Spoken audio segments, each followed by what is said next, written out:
Doctora, bienvenida ahora por la Super 7. Gracias por la invitación. Muy buenos días. Gracias y Doctora, bienvenida. Doctora, mire, para estos tiempos, en diciembre y enero, que se siente un frío en República Dominicana, aumentan los casos de gripe, de congestión, ese tipo de cosas. Ha habido un aumento de los casos, sobre todo neumológicos en el país. Y eso, como tú dices, es algo que se espera cada año.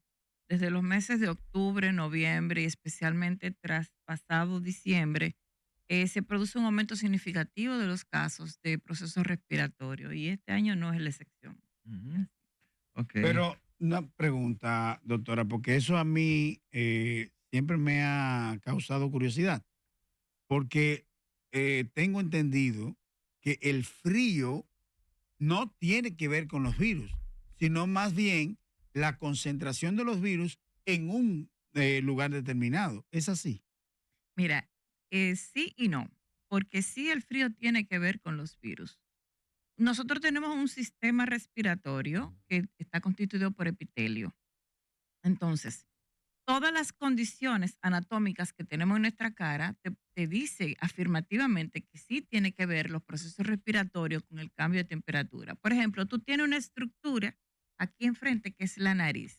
La función de la nariz es precisamente filtrar el aire, pero también modificar la temperatura con que ese aire entra al cuerpo. Entonces, tras la nariz tenemos unos espacios que son los senos paranasales, los senos etmoidales, los senos frontales y los senos esfenoidales. Todos esos huequitos que tenemos detrás de la nariz son particularmente espacios para que el aire vaya acomodándose y vaya aclimatándose antes de entrar al pulmón. O sea, que cuando tú tienes un aumento de la temperatura por encima de lo regular en ti, existen mecanismos moduladores y entonces con eso ya tú tienes el conocimiento de que sí es importante el cambio de temperatura para lo que son las afecciones respiratorias. Entonces, cuando el aire viene muy frío, se producen mecanismos para calentar el aire y si el aire viene caliente, viene también otros mecanismos, por ejemplo, como el moco, las fimbrias, todo eso para que el aire se enfríe. O sea, todos esos mecanismos tienen que ver justamente para ese equilibrio y ese ajuste térmico, porque incide negativamente en el epitelio pulmonar. Y entonces, un epitelio alterado favorece Dígamelo a mí. el desarrollo de procesos infecciosos y por eso tú ves que en Navidad, en diciembre, el frito, solo por el frito, por el cambio de temperatura, tú puedes desarrollar procesos a partir de ello. La sinusitis, la rinosinusitis y demás. Y entonces, si tú le sumas que las fiestas navideñas, si le sumas que los viajes, las personas van de un lugar a otro. Por ejemplo, yo te puedo decir que en noviembre no teníamos casos de influenza en el país, pero comenzó a llegar la gente que viajó en diciembre, a finales de diciembre, y ya tú estás viendo un aumento de la casuística de influenza. La fiesta donde se reúnen miles de personas. Doctora, Las fiestas donde El calor se entonces conglomeran. no cultiva los virus y las bacterias. también. Hay virus que son particularmente del frío. Por ejemplo, el virus de la influenza, el mismo metaneumovirus que se ha hablado mucho en estos días, el resfriado común se ve mucho en esto, o sea, resfriado común es por alguno de esos virus que estoy mencionando, se ve mucho en estas épocas, pero hay otros virus que se ven precisamente en verano, cuando los muchachos están en la piscina y demás. O sea que hay para todas las temperaturas. Qué bueno que usted Doctora. menciona el metaneumovirus, porque aquí hubo una alarma, un alarde, gracias a las redes sociales. Aquí se regó como pólvora que en China hay un metaneumovirus que podía ser una pandemia. Gracias a Dios, varios especialistas han dicho que esto no se va a convertir en pandemia. Pero algo curioso, dijeron algunos de ellos que el metaneumovirus está en el país hace muchos años. El Muchos MHPV, ¿verdad? Hace muchos años. Mira, nosotros hemos estado viendo metaneumovirus después de que se están haciendo los paneles respiratorios, el panel de neumonía, se puede ver con facilidad cuál es el agente causal de esos procesos gripales que la gente andaba normalmente con ellos. Y esos productores de neumonías también, porque ciertamente puede producir neumonía, pero es un virus que ha existido y que está descrito en la literatura desde el 2021 y que se estima que por sus características puede que esté hace más de 50 años, pero está entre nosotros. Nosotros los neumólogos vemos siempre metaneumovirus, los infectólogos ven siempre metaneumovirus. Hay tratamiento. No, no tiene tratamiento específico. Es un tratamiento sintomatológico como los demás virus que andan circulando. Es Pero una gripe más. es una gripe más para el que tiene un sistema inmunológico competente. Es una gripe que te puede comprometer la vida para el que tiene factor de riesgo. Doctora, Ujú. nosotros como país tradicionalmente no éramos un país muy consumidor de tabaco. A mí me da la percepción de que eso ha ido cambiando, Ujú. asociado a la chulería La moda de los del puros, tabaco, sí. los Del vape, puros. electrónico. Cuidado, se hablan mal de los puros. Y en la juventud, usted es un adulto, usted puede tomar sus decisiones, pero en la juventud, en los niños, en los más pequeños, el vape. ¿Qué tan cierto puede ser eso, o parte de mi percepción? ¿Y qué tanto realmente afecta la salud este consumo? Mira, es un fenómeno que, como tú bien dices, nos está cayendo arriba como una gran ola y nos está llevando probablemente a una cascada donde en unos 10 años nos vamos a dar cuenta realmente del impacto que está teniendo esto, sobre todo en los jovencitos. Y te puedo decir que hasta hace poco yo tuve adolescente y me decía, mami, las conferencias que usted da en el colegio no es a los de 2 y 13. Tiene que bajarla porque ya los muchachitos de 11 años en los colegios, en las escuelas, Oh. están fumando de manera escondida en los El baños. vape. ¿Cómo? Y entonces es una cuestión alarmante porque tú fácilmente tienes un muchacho con un dispositivo que parece un puerto USB y está fumando, está vapeando y los padres no se dan cuenta. Ujú. Lo tienen en la mochila, lo tienen en la habitación, se trancan en las habitaciones y no tiene el hedor que tenía un cigarrillo convencional. Y Tiene entonces sabores. es de sabor, tiene diferentes colores, es atractivo para el joven, cae en esa trampa de la industria tabacalera y de verdad que es una verdadera pandemia con muchísimos efectos a la salud ya reconocidos, porque no solamente afecta el aparato respiratorio, también te afecta el sistema nervioso central, pero te afecta también el corazón, está afectando múltiples órganos, está afectando de manera cognitiva a los muchachos. De repente tú tienes un chico con un buen rendimiento escolar y te cambia totalmente la conducta desde el punto de vista de la parte social y emocional, pero también te lo puede cambiar desde el punto de vista de rendimiento escolar porque te está produciendo múltiples alteraciones este tipo de consumo. Y los padres, pues, como que a veces tú entiendes que eh, no hay como una preocupación como demanda la situación y definitivamente lo saben los directores de los colegios, lo saben porque frecuentemente encuentran brotes a lo largo del año escolar de jovencitos que por moda tú los encuentras de manera asidua en el baño y entonces pues aquí vienen las situaciones de que los padres están en totalmente desconocimiento de ello. ¿Es más pernicioso el vape que el propio cigarrillo?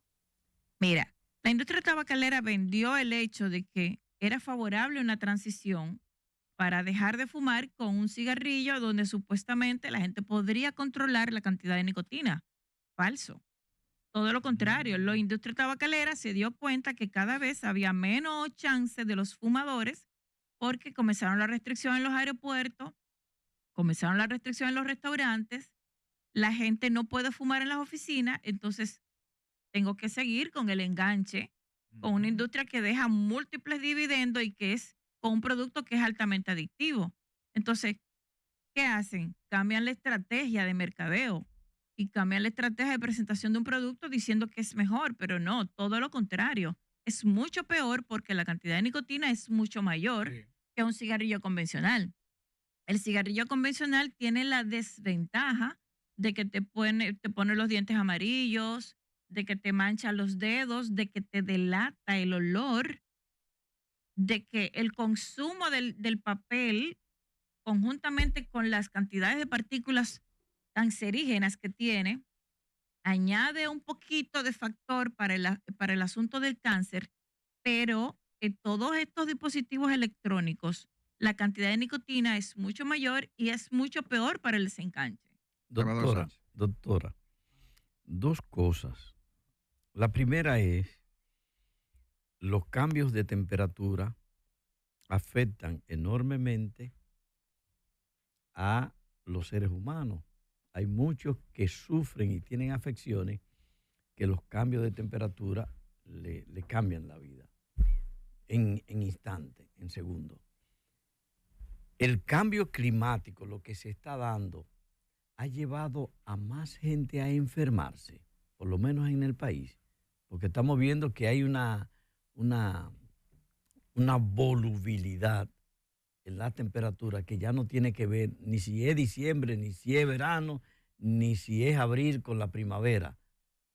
Ahora uno sale afectado en cualquier temporada por esos cambios de temperatura. Se ha incrementado el número de afecciones en función de esa situación de cambio climático.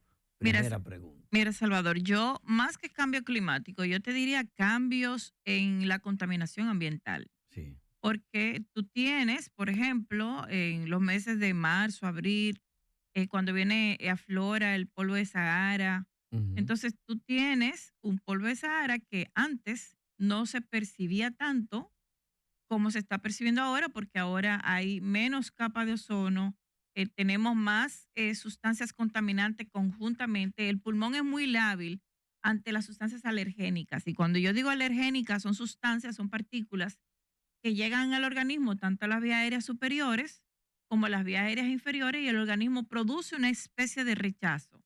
Entonces, esas partículas, si tú las combinas con eso, o sea, esas partículas, como por ejemplo el polvo de Sahara, o como vimos cuando estuvo el volcán en Palma, todas esas cosas pueden alcanzar a nuestro territorio e impactar directamente. La humareda que se produjo en pandemia del vertedero de Duquesa, toda esa contaminación, cuando tú tienes un edificio al lado, que antes tú tenías una casa y ahora tú tienes una edificación, antes tú tenías 2 vehículos por una vivienda, ahora tú tienes 60 vehículos en un edificio al lado, pero también tienes 2 plantas eléctricas. Entonces, toda esa contaminación que estamos teniendo por una mayor cantidad de vehículos, por una mayor cantidad de emisiones por plantas eléctricas y otras formas de contaminación ambiental, pues impactan directamente la salud. Doctora, Y por supuesto, como tú Usted dices, tiene no solo toda la razón. A mí tuvieron que trasladarme de urgencia de Milano, fuera de ahí en Italia, ante el hecho de la afección por la polución. Pero mire, la otra pregunta es la influenza. Ayer me decía alguien, yo no me voy a vacunar porque yo no tengo confianza. Una persona que debía vacunarse.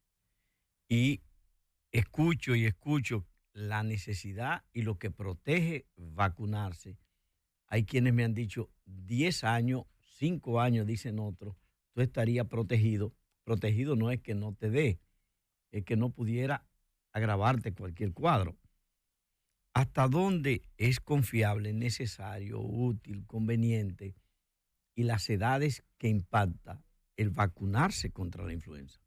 mira, la vacunación contra el virus de la influenza es sumamente importante para las personas que tienen factores de riesgo. Y está recomendada para niños por encima de los 5 años, de los 5 meses, lactantes, para los niños y los extremos de la vida y las personas que tienen más de 60 años, solamente por esas condiciones está indicada, y en las embarazadas. Pero cualquier persona que tenga una condición de salud, entiéndase, las personas con problemas cardiovasculares, hipertensos, enfermedades coronarias, las personas que tienen fallo cardíaco, los pacientes que tienen problemas renales, las personas que tienen problemas hepáticos, aún más las personas que tienen problemas respiratorios, cualquier persona con una condición de salud preexistente debe de vacunarse. Y está demostrado científicamente que la vacuna tiene una protección anual. Se recomienda anualmente la vacuna del virus de la influenza. Y está también demostrado científicamente, y hay varios estudios que lo sustentan, que una persona que le da el virus de la influenza tiene un riesgo por encima de la población que no se ha infectado del virus de influenza de desarrollar una enfermedad coronaria, entiéndase un infarto, en el año próximo a haber padecido esa infección. Más de Doctora, un 33% de los casos por encima de la población en grupos comparativos establecen el riesgo cardiovascular de una persona que le ha dado el virus de la influenza, así como se ha establecido también con el COVID.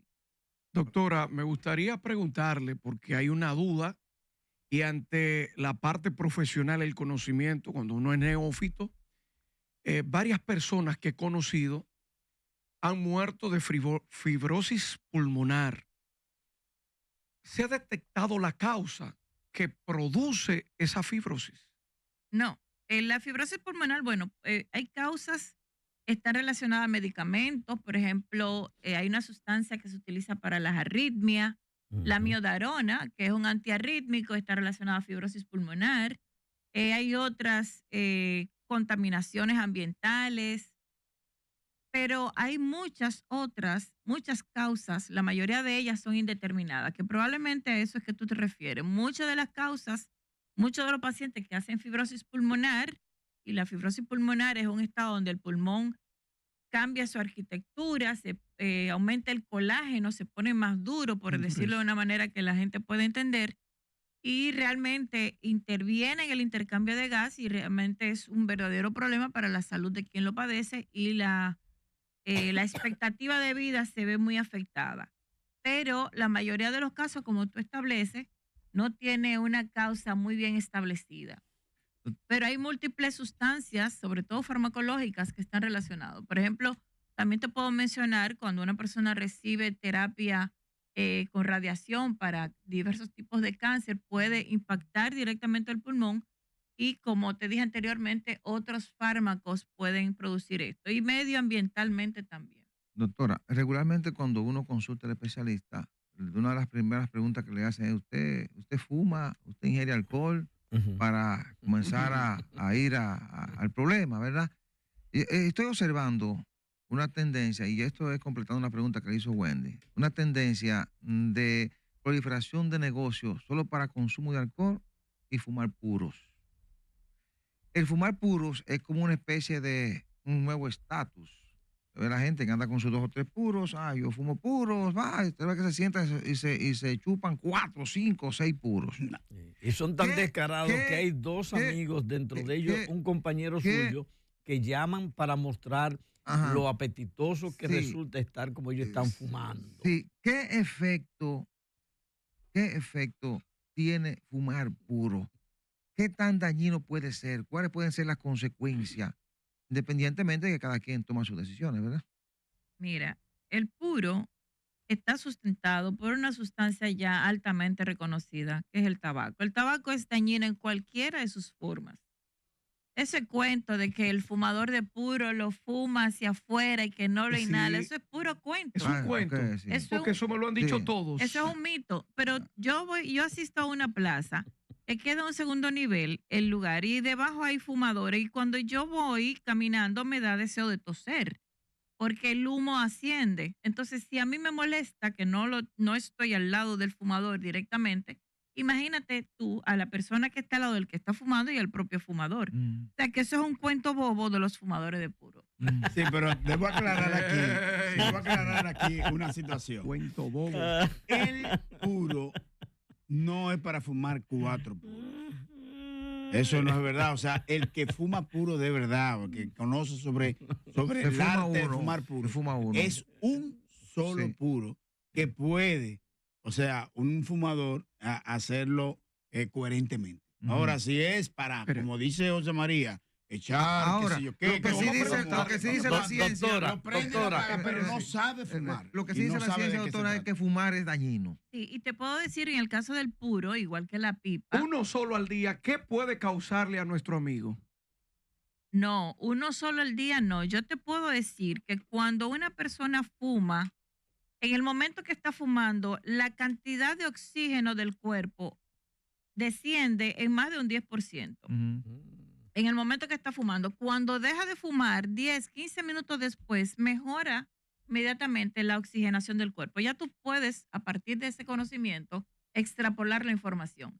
Y entonces cuando una persona se pone en contacto un tabaco en la boca, inmediatamente en el lugar donde se lo está poniendo en contacto, se puede producir un cambio celular. Y en el caso del consumo del tabaco, nosotros los especialistas sabemos y reconocemos los diferentes tipos de riesgo que padece una persona por la exposición a las diferentes formas de consumo del tabaco. Por ejemplo, el que fuma pipa tiene más riesgo de desarrollar cáncer de lengua, cáncer de labio y cáncer de esófago que el que fuma cigarrillo convencional. Pero igualmente el que consume puros se expone, es un material cargado de tabaco propiamente dicho y lo expone directamente a la comisura labial y aumenta el riesgo de que hayan cambios celulares y que se puede desarrollar cáncer de lengua, de labio, de la estructura de la base de la lengua, del esófago, de garganta y obviamente de pulmón. Mire, la esposa o el esposo de un fumador de puro cigarrillo, ¿qué riesgo corre? Pero tú estás muy bien documentado. Mm. Sí. El fumador pasivo, como se le llama a la esposa o al esposo o a la persona que trabaja, por ejemplo, en un casino, son fumadores pasivos. Y está demostrado científicamente que la corriente lateral tiene mayor sustancia broncogénicas que la corriente vertical. O sea, el que está al lado del fumador, si tiene condiciones, porque para todo hay que tener condiciones preexistentes, una persona puede genéticamente tener el riesgo de desarrollar cáncer más que el otro y el mismo propio que está fumando tener un menor riesgo que el que está al lado. Y lo hemos visto esposas que durante 20, 30 años están al lado de un fumador y ellas desarrollan la enfermedad y el marido no lo desarrolla. Ellas desarrollan el cáncer y el marido no lo desarrolla. O sea que tu pregunta es muy, muy asertiva y eso hay que tomarlo en consideración. Igual pasa con esos empleados de casinos donde están expuestos a múltiples cantidades de humo, personas fumando al mismo tiempo. Y con tu pregunta anterior, en los clubes, esas personas que van a clubes a fumar puros, pues están en mayor riesgo de desarrollar enfermedades a partir de ahí. No solamente el cáncer, sino también la bronquitis crónica y el enfisema. Y aumentar el riesgo de padecer también de procesos infecciosos respiratorios más que las personas que no están en esa exposición. Algo Ahora por la Super 7.